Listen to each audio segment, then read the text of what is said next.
Welcome back, everybody. We are back to some static testing. It's a beautiful day here in mid-January, and what we've got in front of us here is the test stand that we've used before. This should all be familiar, and down in that test tube is a 3 Bates grain motor. This is the WizBang 75 fuel. Down below it is just that's just the motor that we successfully tested with the modified delay grain. So what we're going to do is going to test this here. We're using the same method that actually was successful on the motor that you're looking at that's been spent. And over here is our Phoenix firing system. This is the handy little gadget I spent $35 on between shipping, handling, and purchase. And here's the remote control.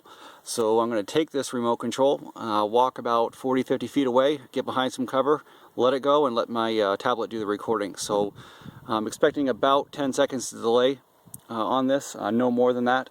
And we'll do this test, and if this is a success, we'll do 2 more just like it. And if those are successes as well, we'll call it repeatable, and we'll move on to a launch.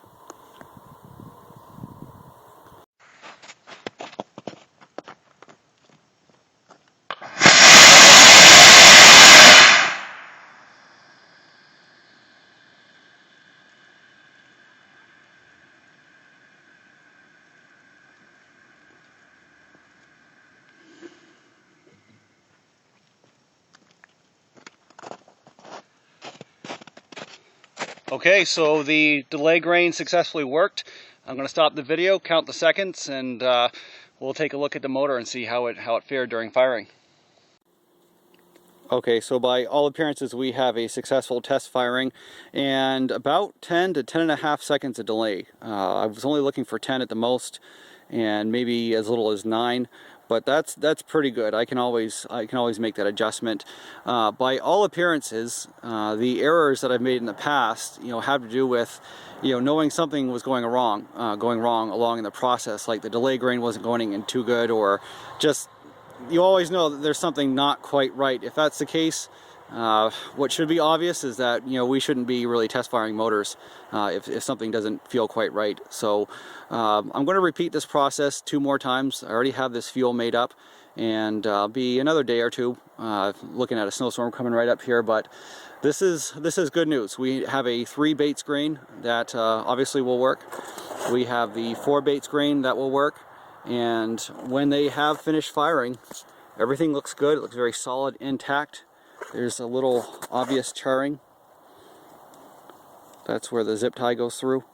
And the nozzle itself, still very much intact.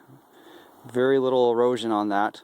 And one more thing I wanted to tell you guys about is that I've heard off and on that JB Weld will really minimize erosion on nozzles. So what I have inside, and I'll show you for the next test, is I have a nozzle. The convergent section is actually painted with JB Weld, a relatively thick coat. So our next test, we'll give that a whirl, and then we'll take note of which one this one is here. 3 Bates grain WizBang Fuel, marked 122812, and we'll do a side-by-side comparison of how much erosion actually takes place, one with JB Weld and one without. If it works well and it helps preserve our convergent, then we'll again put that in, incorporate that into our process. All right, folks, we'll see you here very soon.